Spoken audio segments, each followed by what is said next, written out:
À Bordeaux, Philippe Lamy tente aujourd'hui de se fondre dans le décor. Mais cela n'a pas toujours été le cas. Dans un milieu un peu spécial, cet homme de 40 ans avait plusieurs surnoms, comme le félin sensuel ou encore Giovanni Florenzo. Philippe Lamy a un don Juan et une personnalité dans le monde libertin. Aujourd'hui, il a un look passe-partout. L'homme a de gros problèmes avec la justice. Où est-ce que vous voulez qu'on se mette ? On va se mettre derrière. Il a accepté de nous rencontrer, mais uniquement en présence de son avocat. Je produirai aussi au tribunal. Moi, je crois à la justice, donc s'il y a un bon avocat pour défendre, il n'y a pas de souci. Pourtant, ce qui l'attend est loin d'être une partie de plaisir. Philippe Lamy, qui est aujourd'hui serveur, est poursuivi pour exercice illégal de la médecine, abus de faiblesse et agression sexuelle. Il est aussi accusé d'avoir manipulé des personnes qui naviguaient dans le milieu libertin. Déjà connu de la justice, Philippe Lamy est-il victime d'une incroyable machination au nom d'une certaine morale, ou au contraire, ce passionné de félin est-il un pervers à l'emprise diabolique? Listrac-Médoc, 2600 habitants au cœur du vignoble bordelais. De 2009 à 2011, un lieu a beaucoup fait parler de lui. Voici la Villa Panthère, un ancien club libertin avec piscine, aujourd'hui à l'abandon et tenu par Philippe Lamy lorsqu'il était encore ouvert. Une voisine se souvient très bien du libertin et de ses acolytes qui, dans ce village paisible, ne passaient pas inaperçus. Je me suis remarqué, mais d'une façon épouvantable. Le grand cœur noir, les bottines, la femme, le truc juste au ras du pipi. Oh, pardon! Derrière les grilles de la Villa Panthère, l'ambiance est à l'époque sauvage. À l'intérieur, une clientèle qui n'a pas froid aux yeux est triée sur le volet par le maître des lieux, Philippe Lamy. C'était quoi la clientèle de la Villa Panthère? La classe, très classe. Très onéreux, le couple il était à 50 € et l'homme seul était à 95 €. Donc c'était pour pas avoir de la racaille, c'était pour faire du tri, quoi. Ouais. Ça, on va pas mettre un loup dans la bergerie, quoi. Un établissement select et un patron qui, dans le milieu libertin, devient une petite célébrité. Le capitaine Haddock est toujours à bord. En jouant notamment dans des films pour adultes où il a même un nom de scène. Moi, je veux qu'il m'appelle Hilario, mais il m'appelle Maître Hilario.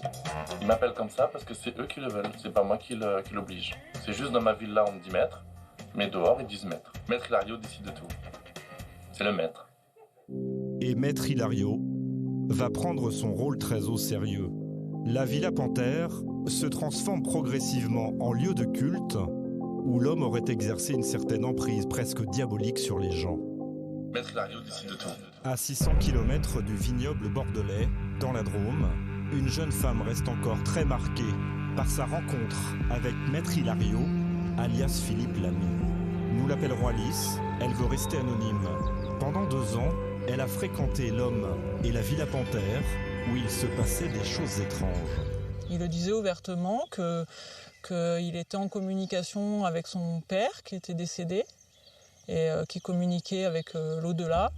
Il prenait un stylo, une feuille et puis il écrivait en disant que c'était son père qui lui dictait ce qu'il fallait qu'il écrive et que son père était Dieu et lui était le fils de Dieu. Comment vous réagissiez à l'époque? J'y croyais. J'étais subjuguée. À l'époque, Alice n'est pas la seule à être littéralement envoûtée. Dans le Bordelais, une dizaine de personnes gravit autour de Maître Hilario, qui affirme également posséder des pouvoirs surnaturels de guérison. Rosemary est elle aussi tombée sous le charme. Alors, j'ai une photo de lui que j'ai gardée. Pas forcément bon souvenir. Cette concierge de 55 ans souffre d'une maladie de la thyroïde. Avec un incroyable bagou, Maître Hilario va lui faire croire que ses pouvoirs peuvent soulager ses maux. Des fois, j'avais mal au dos. Il passait derrière moi, il passait, puis là, il me frottait le dos et d'un seul coup, il me faisait surgir du sang qui était sur sa main. Et il me disait, vous êtes envoûté. Voilà, il me disait le mot, vous êtes envoûté. À l'époque, vous disiez que vous aviez un don. Oui. Ça, vous le reconnaissez? Oui. Ouais. C'est quoi ce nom? Vous pouvez nous en parler? Non, ça ne sert plus à rien, parce que maintenant il est enfoui, c'est même plus la peine. Et concrètement, je sais pas, avec les mains, vous faites quelque chose? Non, vous magnétisez? Demandez au magicien de demander ses tours. Il va vous le donner. Voilà. En fait, il s'agirait d'un grossier tour de passe-passe. L'une des bagues de Maître Hilario serait truquée, ce qui lui permet de faire couler du sang de poulet dans le creux de sa main. Et face au traitement à vie que Rosemary est obligée de prendre pour ses problèmes de thyroïde, le soi-disant magnétiseur lui propose une alternative. Il m'a dit, voilà, tu as un cancer de la glande thyroïde. Moi, je vais te commander des médicaments sur Internet. Avec ma carte bancaire, je payais les médicaments. Il faisait un petit serment d'une croix. Il faisait, voilà, des bêtises, en fait, quand c'est de ma faute à moi. Hein, j'en suis aussi responsable. Et il m'a dit, là, maintenant, tu prends tes médicaments et on renouvellera tous les mois comme ça. Sûr de lui, il se permet de rédiger des fausses ordonnances remplies de fautes d'orthographe. Peu de temps après avoir arrêté son traitement initial, Rosemary tombe malade et finit aux urgences. Elle décide alors de porter plainte. Philippe Lamy est condamné en 2013 à 18 mois de prison, dont 4 fermes, pour exercice illégal de la médecine. Mais une autre affaire va lever le voile sur la vraie personnalité de cet homme affable. Elle concerne cette fois Alice. Lorsqu'elle fréquente Philippe Lamy et sa compagne de l'époque, Alice est mariée à un publicitaire de la région, un quadra très proche de Lamy. Les deux compères vont exercer une emprise totale sur les deux femmes en leur interdisant de sortir de chez elles. Mais un jour, Alice et la compagne de Lamy décident de désobéir aux ordres. En apprenant la nouvelle, Philippe Lamy et son bras droit deviennent fous de rage et violents. Philippe m'a tiré les cheveux jusqu'à ce que je me retrouve par terre à plusieurs reprises. J'ai eu beaucoup d'hématomes au niveau des genoux, une humiliation terrible. Et après, il a fallu qu'à tour de rôle, nous allions à la douche, nous nous mettions en tenue qui leur convenait. Et à tour de rôle, il a fallu aller dans la chambre avec nos maris respectifs, assouvir leurs besoins d'hommes. Quand j'ai annoncé à mon mari que M. Lamy m'avait violée à plusieurs reprises, il a défini ça comme de l'adultère. La violence, ça a été les victimes, c'était la cafetière, une glace et un four. Voilà. Elle parle de viol et d'agression sexuelle avant. Pour lui, les violences se résument donc à quelques objets cassés. Mais Alice porte plainte et il est finalement condamné à 6 mois de prison ferme pour violences aggravées et est incarcéré dans la banlieue de Bordeaux. À sa sortie, il décide d'aller se faire oublier chez les libertins du Cap d'Agde. Mais il ne tarde pas à refaire parler de lui. Début 2014, il revient dans la région de Bordeaux. Sans un sou en poche, il s'installe chez des amis. L'homme passe son temps à draguer sur les sites libertins. Ce grand brun ténébreux se fait appeler Giovanni Florenzo. Via ce site, il rencontre la compagne d'un ostéopathe à Libourne. Au bout de quelques jours, le thérapeute lui propose de l'héberger. Mais le magnétiseur se révèle un ami très encombrant. Je me suis retrouvé d'un seul coup, en rentrant le soir, mon appartement qui était envahi, mes affaires mises d'un côté et les siennes, il avait installé déjà la décoration entre guillemets. Il avait viré ce que j'avais, il avait accroché tous ses tableaux. Il a pris ma chambre avec le grand lit dans 160 par 200 et moi j'ai dormi sur un matelas d'appoint que j'avais pour les amis qui passent si on ne peut pas faire autrement, quoi. Rapidement, l'ostéopathe se retrouve sous la coupe de Philippe Lamy qui impose son mode de vie. J'étais extrêmement fatigué en devant me réveiller la nuit pour lui faire à manger. Et le régime alimentaire, c'était des pâtes avec du ketchup et le maquereau. J'ai perdu allègrement 5-6 kilos. Pourquoi il a adopté ce régime?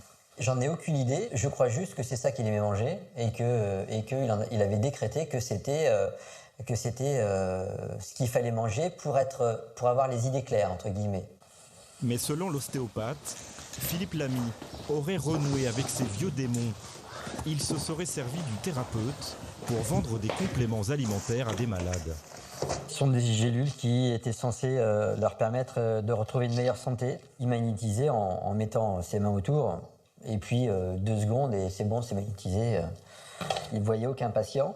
C'est moi qui écrivais sur les boîtes de gélules la posologie, quand les prendre.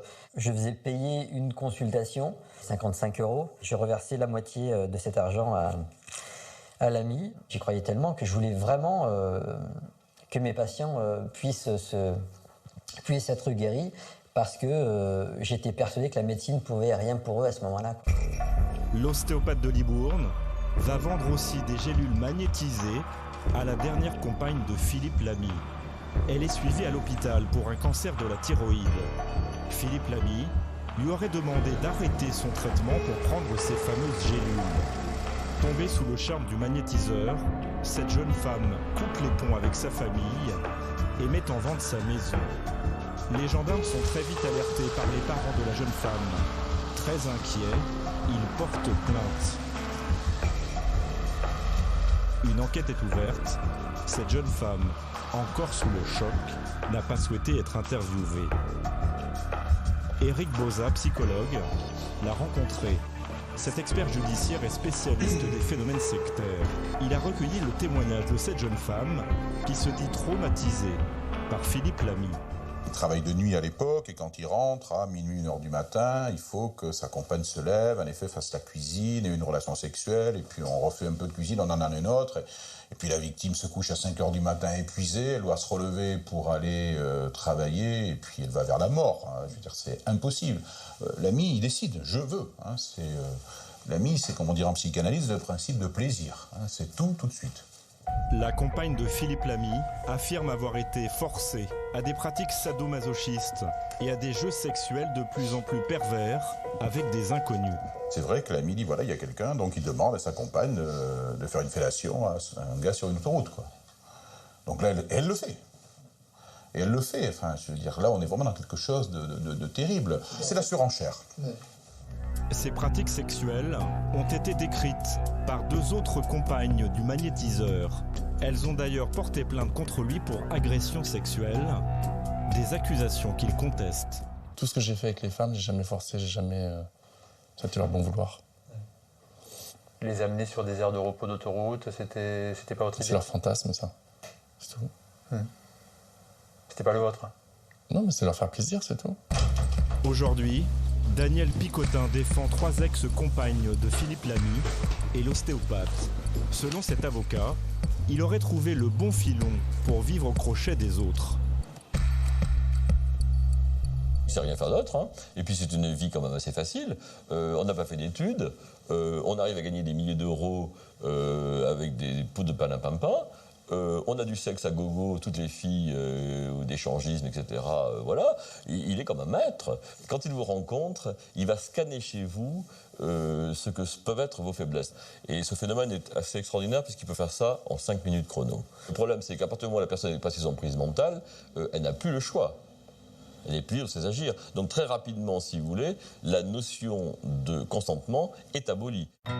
Le 26 avril, Philippe Lamy sera jugé au tribunal de Libourne, une fois de plus pour exercice illégal de la médecine, mais aussi pour abus de faiblesse et agression sexuelle. Il risque cette fois 5 ans de prison.